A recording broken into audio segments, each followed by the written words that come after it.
Hello everyone, welcome to my mini blog channel. তো সবাইকে জানাই গুড ইভিনিং। তো আজকে আরও একটা মিনি ব্লগ নিয়ে চলে এসেছি।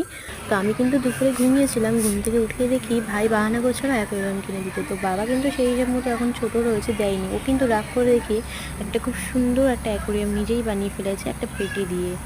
এখানে দেখো অনেক ধরনের মাছ আছে, আমি কিন্তু সব কটা মাছের নাম জানি না, কিন্তু দেখতে কিন্তু খুব সুন্দর লাগছিলো। যেহেতু আমি টর্চ ছিলাম, তারপর একটু জল দাপাদাপি হচ্ছিলো, ওরা কিন্তু ভয়তে পালিয়ে যাচ্ছিলো। যত কাছেই ফোনটা নিচ্ছে ওরা কিন্তু সেই ছাওয়াটা দেখে পালিয়ে যাচ্ছিলো।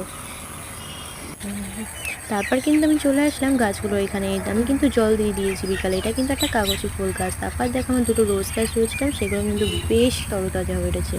এখানে দুটো অ্যালোভেরা গাছ আছে। তারপর দেখছিলাম এটা কিন্তু একটা পাথরকুচি পাতা, কিন্তু গায়ে কী হয়েছে আমি বুঝতে পারছি না। কেউ যদি জানো অবশ্যই কমেন্টে বলো। তারপর দেখো ডালিয়া গাছে কিন্তু এখনও একটা ফুল ঝুলছে, এটা কিন্তু শীতকালের ডালিয়া। তারপর কিন্তু দেখি আমার গোলাপ গাছটা টুকটুকে লাল একটা গোলাপ ধরেছে, কি সুন্দর না লাগছে। তারপরে দেখো সাইডে আরও একটা পিঙ্ক কালারের গোলাপ গাছ ছিল, যেহেতু ওটা পুরো একদম মানে মরে যাওয়ার মধ্যে, গাছটা বেঁচে থাকার কোনো মানেই ছিল না। তারপরে কিন্তু আমি অতি সযত্নে কিন্তু এটাকে আমি নিজের জেদে মানুষ করেছি যে না, একে বাঁচতেই হবে। অনেক কষ্ট করে কিন্তু দেখো গাছে কিন্তু পাতা বেরিয়েছে। তারপর দেখি ডালপালা অনেক কিছু সাইডে ছিল, সবকটাই কিন্তু ফেলে দিয়েছি। তারপর বেগুন গাছে এসে দেখি ও মা, দেখি এখানেও কি সুন্দর সুন্দর বেগুন হয়েছে, এখনও ছোট, দেখতে কিন্তু খুবই ভালো লাগছিল। তারপর দেখো এখানে কিন্তু একটা ড্রাগন ফলের গাছ আমি কিন্তু লাগিয়েছি, জানি না এটা ডাল লাগিয়েছি বাঁচবে কি না। তারপর চলে এসেছি আমি কিন্তু কর্মচা গাছের দিকে। অনেকেই কিন্তু তোমরা কর্মচা গাছ চেনো না।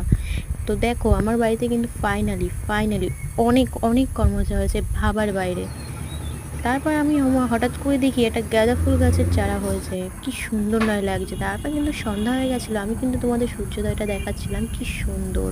তারপর কিন্তু আমি হাত মুখ ধুয়ে ঠাকুর ঘরে চলে এসেছিলাম সন্ধ্যা দিতে, যেহেতু সন্ধ্যা হয়ে গেছে।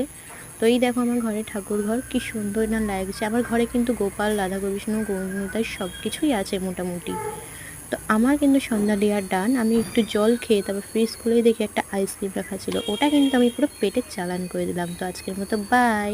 অবশ্যই ভালো লাগবে চ্যানেলটা